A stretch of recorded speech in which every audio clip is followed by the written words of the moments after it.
Why am I differentiating him because he's black? Why am I going to discriminate because of someone's skin color? It's great. I think that's awesome. I feel the same. So you're already connecting yourself to Islamic principles.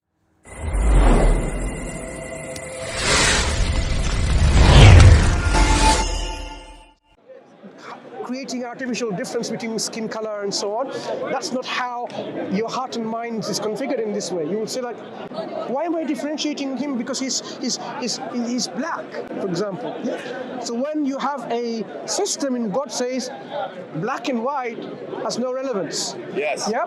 English and Chinese has no relevance. All that matters is how conscious you are of God and how righteous of you are in your deeds with God. You'd say, that's the way to live. That's the best way to conduct our lives. Because why am I going to discriminate because of someone's skin color, someone's ethnicity, someone's race or language? Or do you see that? That's what Islam does. When you look into Islam, it will give you the best way of living. And so all people purpose. Are equal in Islam? Absolutely. Oh, that's great. I think that's awesome. I feel the same.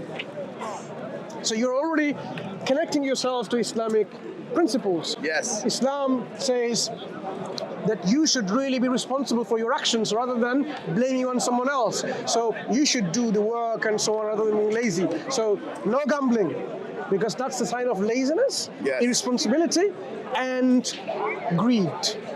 You will say, makes sense. I should really work, and then I will enjoy what I've worked and the reward that I get at the end of the day because of my labor. Then I'm fulfilled and content of that. So Islam wants to make us active rather than lazy. Does it click? Does it sound right? I mean, these all sound like very sound ideas, based in good moral backbone. So I commend you for what you're saying. So that's what I'm saying.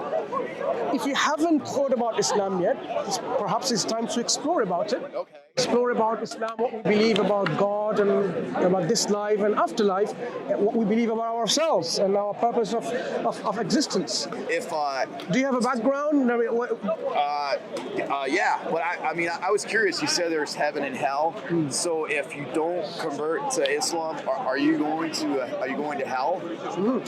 Not everyone goes to hell. The ones who are stubborn and arrogant and reject the truth while knowing it, they're the ones that go to hell. What about people who never had the opportunity to be exposed to Islam? Will they go to hell like a Fijian person in the year 900 or someone who lived in, some place that never had any exposure to Islam? Are they Beautiful still going question. to hell? Beautiful question. Islam, through the Quran and the prophetic statement, answer this question. Two things. Firstly, God does not punish anyone, any community, any nation, until a warner or a messenger is sent to them, telling them what is required of them. Number one principle. So, because He's just. He doesn't punish anyone until someone comes and tells them this is what you're supposed to do or not. Yes. Secondly, all communities, nations had been sent a warner. Okay? So now we know from this that everyone had a warner. There might be times when there is called the fatra, the intermissions between two prophets at that time. So the people would be questioned of the use of the intellect at that point. If there was not a direct guidance through a prophet and a messenger, or whatever they had has been somehow corrupted and diluted and transfigured in a way that is not recognizable as the original truth, they still have the faculty of intellect. They need to use their intellect in a sound manner, and if they did, then they will not end up in hell. Quran tells that very clearly. If you used your sound intellect, you would not lead a life like this, which deserve you go to the hellfire. Rather, you would be a worshipper of God. You will say you have some kind of belief system in a supreme being, and you will say that's the one being who is worthy of our worship and so on, even though there's no one to tell you about that. Yes. All right. Well, it sounds like everything you have to say is very fair. We say there's nothing worthy of worship except the one who created us. This tree, the sun and the moon that you see over there, nothing is worthy of worship. They are all creation. The one who deserves our worship, which worship is a very loaded word. Yeah. Think about worship as showing your ultimate gratitude. Not only your thankfulness and your reverence, but your gratitude. Yeah, all your praise and gratitude, because the one who is worthy of that. So, for example, if someone helped you so much, you're going to be thankful with them, right? You will say, "I'm so thankful for you for what you've done."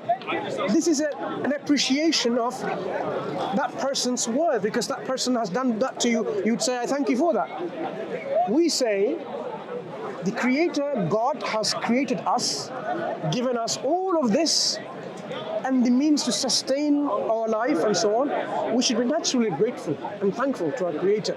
The air that you breathe in, you could have just left it there, and then there's only one place where you can go and breathe and you live. Given you air, free air on this earth, right?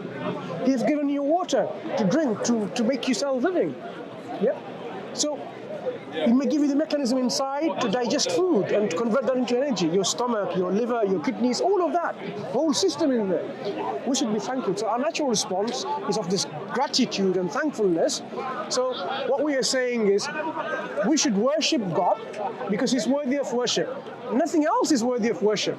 This tree is not worthy of worship. The tree did not give me life and the sustenance.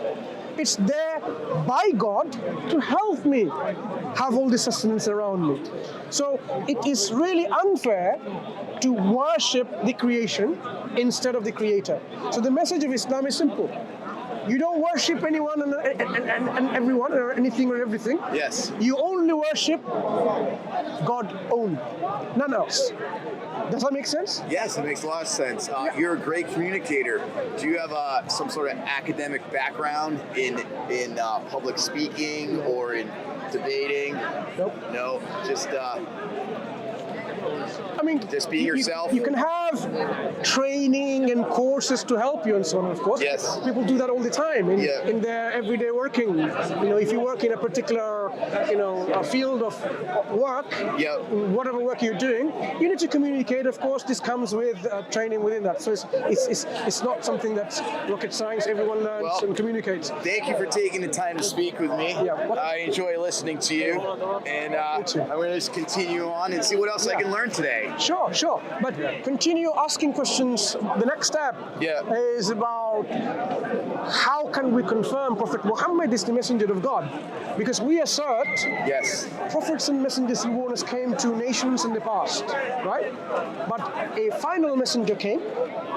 His name is Muhammad, who came in Arabia. It's not unusual that he came from Arabia because many prophets and messengers came from Middle East. Okay, Moses from the Middle East. Jesus from the Middle East. Okay, it's not unusual to expect someone from the Middle East. And the Quran that he brought, the final book from God, was in Arabic. So the role that you and I have of our mind is to confirm that this is the message from our Creator as the final guidance from us. I mean, that would have been my next step to speak to you, but you're more than welcome to go and I want to other people. experience everything the Sure. has to offer. But they will be. I don't have. Anyone have a copy of the Quran that we can give it to you? Can read? It's available. I can in the get internet it. and so on. Yeah. But do reflect, and then we can perhaps talk again. All right. Thank you. Yeah. You take care. I'm going to look for you online. Sure. There's a channel called DawahWise. It's our channel, so you can log into that. You take care, my friend. See you later. I mean, you have to spend some time for it.